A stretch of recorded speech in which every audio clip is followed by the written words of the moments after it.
금요일 아침 데일리 브리핑에서는 저희 위클리 매거진을 진행하시는 문대원 박사와 함께하고 있습니다. 전화에는 문대원 박사 연결되어 있는데요. 안녕하십니까? 안녕하세요. 네. 자, LA 항구에는 하역을 기다리는 선박들이 줄지어 있고 공급망에 큰 차질을 빚고 있는 이 현실이면서 미국 경제가 이 인플레이션의 우려가 점점 더 높아지고 있는 것 같습니다. 이렇게 물건이 제대로 공급되지 못하면서 모든 것의 가격이 그렇게 뛰어오른 그러한 큰 원인이 되지 않았나 이런 생각이 드네요. 그렇습니다. 저는 최근에 와서 한 두어 번 정도 샌페드로 밑으로 실비치 쪽으로 좀 차를 타고 간 적이 있는데요. 네. 그쪽으로 가보시면은 바다에 큰 선박들이 줄져서 둥둥 바다에 떠 있는 모습을 볼 수 있는데요. 아, 그래요? 예, 네. 다 물건을 가지고 온 배가 하역을 못 해가지고 마치 비행기들 착륙하려고 하늘에 둥둥 떠 있듯이 네. 바다에 수십 채의 선박이 떠 있습니다. 네.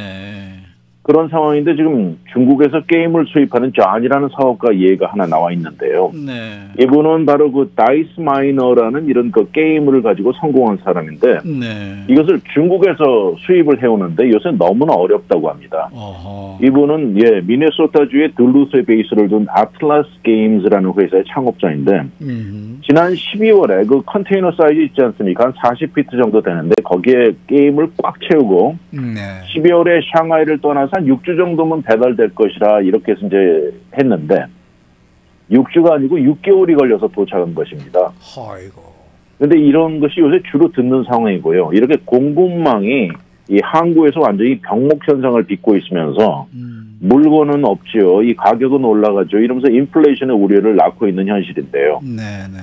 이분도 애초에는 컨테이너 딜리버리가 8개가 스케줄이 되어 있었는데 이거 다 캔슬돼 버리고요. 이러면서 지금 전국적으로 경제 제재가 풀리고 많은 비즈니스들이 움직이면서 수요는 많이 급증하지만 이 물건 조달이 안 되는 겁니다. 그래가지고 우리 흔히 쓰는 생활 필수품에서부터 아이패드 심지어 자동차까지도 예외가 아닌데요. 지금 태평양을 건너는 선박이 줄줄이 몇 배가 상승한 현실입니다. 그러면서 비즈니스 주인들은 발을 동동동동 구르죠. 이렇게 해서 이제 배가 하역이 되면 이 물건을 또 즉각 미네소타를 가져가는 방법이 일반적으로 기차를 이용했는데 이게 가장 경제적인 방법인데 요새 상황이 이러다 보니까 트럭으로 운반을 하면서 이번에 중국에서 미네소타까지 오는데 운반 비용만 $12,000가 들었고요. 네. 이것은 보통 때보다 60%가 더 비싼 거였습니다. 네. 그러면은 그 가운데서도 또 가장 심각한 항구가 LA 항구라고 그러는데 맞습니까? 그렇다네요. 미국에서 제일 바쁜 항구가 LA 포트라고 하는데 네네. 바로 5월에 최고 신기록을 세웠습니다. 이 한 달 동안에 컨테이너만 숫자, 프로세스된 컨테이너만 숫자가 100만 개가 넘었다는데 이 100만 개 중에 절반이 아시아에서 온 것이고요. 특히 중국에서 제일 많이 떠난 건 쉽게 이해가 되죠.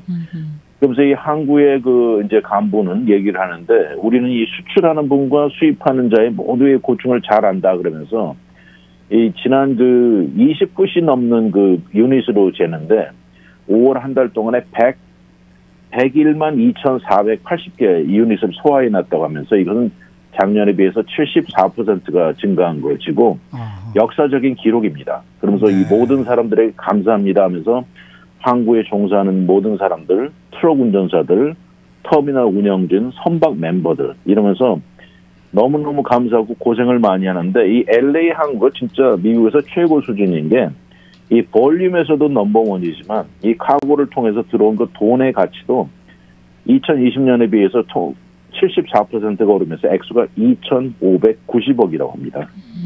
네. 아니 그런 거 보면은 참 예전에 한국의 한진해운이 이 문을 닫았는데 네. 그때 나라에서 좀 그걸 키워줬었으면 지금 얼마나 좋았을까 이런 생각이 또 들기도 하네요. 그러게요. 네. 저도 지나다니는 HJ라고 써 있는 거 많이 봤었는데요. 글쎄 말이에요. 네. 그런데 이 동부에 위치한 항구들은 태평양 쪽보다 문제가 좀 덜 심각하다면서요? 훨씬 덜하다고 하네요. 네. 대서양 쪽의 항구 실정은 이쪽하고 전 다른데요. 그래도 여기도 이제 밀리긴 밀리는데 이태리에서 뉴저지까지 냉동 제품을 운반해 오는데 운반비만 여기도 $10,000가 들었다는데 이것도 팬데믹 이전에 비하면 2배로 뛴 것이라고 합니다. 네. 그런데 지금 유럽의 상황은 아시아나 중국과 상황이 크게 다르게 그쪽에는 뭐 바쁜 것보다도 바쁜 이유가 컨테이너 숫자가 지금 되게 모자라고요. 또 선박에 물건을 실을 면적이 불충분하면서 이쪽 태평양 쪽하고 크게 비교가 되죠. 유럽에서 운반되어 오는 물건들은 이 시간도 요새는 2배 이상 걸리기도 하지만 더 큰 문제는 이 예측이 불가능하다고 합니다. 네. 어떨 때는 뭐 한 2주 동안에 컨테이너 하나 정도밖에 들어온 적이 없다가도 또 이번 주에는 8개가 한꺼번에 몰려들고 이런 불확실성이 이 비즈니스라는 사람들에게 이 비용도도 증가시키고 뭐 여기에 따른 스트레스에다가 뭐 두통에다 부작용이 말도 할 수 없겠죠. 이런 그 소위 말하는 이 병목 현상, 바틀넥 상황을 심각하다고 이 페더럴 리저브의 조롬 파월 의장도 말했는데 이 애초에 생각했던 것보다 더 심각하다고 하면서 인플레이션 수치를 3.4로 올리기도 했죠. 근데 한 가지는 이분이 말씀하신 게 지금 현재 컨테이너 상황은 영원히 지속되지는 않을 것이다 이렇게 얘기를 했습니다. 네. 물론 뭐 공급도 문제이긴 합니다만은 수요가 급증을 한 이유도 있을 듯한데요. 이 급증한 수요는 어느 분야에서 그렇게 급증을 했어요? 일반적으로 지금 경제가 풀리고 뭐 락다운 이런 제재 사항이 다 없어지면서 네. 사람들이 그동안 꽉 묶여 있다가 이제 막 바깥으로 나가면서 수요가 모든 분야에서 급증합니다. 근데 모든 여기서 분야. 네. 한 가지 흥미로운 게 사람들이 생각보다 돈이 남아 도는 것까지는 아니지만 상당히 여유가 있는 사람이 많다고 하네요. 그래가지고 이런 공급 문제로 문제가 있지만 돈이 여유가 있어서 가격이 크게 인상되었다고 해도 뭘 내가 이거 하겠다고 생각하는 사람들 돈을 막 쓴다고 합니다. 네. 그런 예로 이 콜로라도에 사는 맥커널이라는 남성은 그동안 니산 얼티마를 타고 다니다가 이번에 그 토요타 타코마 트럭을 사려고 이 자동차 파는 데를 갔다가 깜짝 놀랐다고 그래요. 왜냐하면 윈도우 스티커 프라이스보다 팔리는 가격이 수천 달러가 더 높게 붙어 있었다는 겁니다. 네. 야 이거 왜 이렇게 비싸 그러다가도 이제 자기가 지금 수중에 돈에 여유가 있어가지고 이분은 그동안 답답한 나머지 이제는 앞으로 캠핑이나 야외 활동을 좀 하고 싶다고 해가지고 이 트럭을 사기로 결정을 해서 네. 그 비싼 돈을 주고 구입을 한 것입니다. 네. 이렇게 돈에 여유가 있어가지고 이 지금 소비자의 그 가격이 올랐어도 이 소비자 그 수요가 4.2%나 증가했다고 나와 있네요. 근데 이제 뭐 그건 있는 사람들의 문제지 또 여유가 없는 사람들은 지금 이 상황을 더 어렵게 보내고 있는 거 아니겠습니까? 렌트비도 못 내고 있는 분들도 많으신데요. 그러게요. 네. 저도 뭐 이쪽 얘기가 더 맞는 것 같은데 여유가 없는 사람들이 이렇게 더 많을 텐데 이게 네. 절대 돈이 여유 있는 사람들만 있는 건 아닙니다. 이 저스틴 버번 씨라는 분은 이 아티스트인데요. 너무나 힘들어. 자기 표현을 지금 재정이 거의 말라간다고 표현하고 있어요. 너무나 힘들다 보니까 네. 자기가 그린 그림까지 팔아가면서 유지를 하는데 이 남성은 또 3명의 자녀까지 있어가지고 너무 미안하고 마음이 아프다고 그래요. 그래서 이 작은 버짓으로 요새 뭐 그로서리 가격도 정말 부담이 되고 또 어디 가다 보면 아이들이 뭐 저거 사달라고 어리니까 그럴 수 있지 않습니까? 그렇죠. 그럴 때마다 이 노라고 말할 때가 점점 많아지면서 너무나 가슴이 아프다고 하는데요. 이런 상황을 보면서도 또 이제 바이든 정부나 페더럴 리저브나 모두 이 인플레이션이 다가올 우려를 하면서도 여기도 역시 이것은 단기적일 것이다 이렇게 얘기를 하고 있고요. 그리고 또 이 우리 여러 차례 그 뉴스나 통해서 들으셨지만은 종업원 임금이 높아지지 않습니까? 요새 그렇죠, 인력난으로 그렇죠. 높은 돈을 주고 또 있는 종업원을 유지하기 위해서라도 돈을 올려주고 있는데 이렇게 되면서 또 거기에 소속되는 물건들이 가격이 더 높아지죠.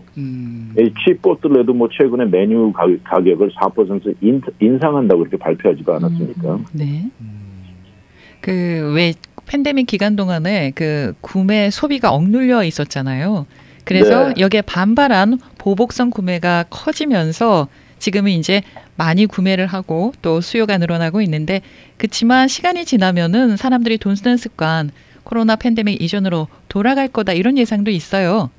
아무래도 그렇습니다. 네. 더서 이게 이제 팬데믹 우려가 줄어들고 마음에 여유가 생기면 지금 같을 때는 막 생활 필수품의 유지에 돈을 막 쓰고 그러지만 이런 것들도 자연스럽게 줄어들고 좀 마음에 여유가 생기면서 여행이나 뭐 엔터테인먼트 쪽으로 돈을 쓰게 변할 것이라고 이렇게 내다보고 있죠. 근데 앞에 말씀드린 대로 지금 LA 항구 같은 데서 일어나는 이런 모습은 몇 달은 더 지속될 것으로 예상하고 있어요.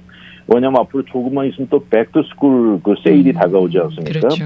거기다 이어지는 할리데이 쇼핑까지 있고 그래가지고 이 외국에서 들어오는 이 컨테이너는 여전히 붐비면서 항구도 여전히 붐빌 것으로 보면서 이 들어오는 카고 볼륨이 정상으로 내려오려면 최소한 내년 초까지는 기다려야 될 걸로 내다보고 있고요. 근데 한 가지 인플레이션을 우려하는 측에서 한 가지 긍정적인 포인트는 이 가격이 올라가는 폭이 지난 4월, 5월 사이가 그 바로 전달인 3월, 4월에 비해서 약간 줄어들었다고 해요.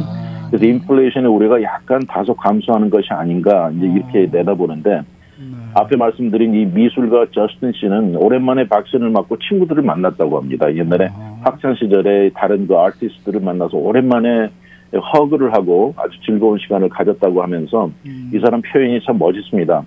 이것은 돈으로 따질 수도 없는 priceless feeling이다 이렇게 얘기를 했고요.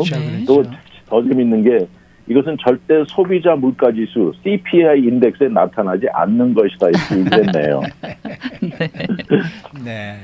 오늘 말씀 잘 들었습니다. 네, 감사합니다. 네, 지금까지 저희 주말 방송 위클리 매거진을 진행하시는 문대원 박사와 함께했습니다.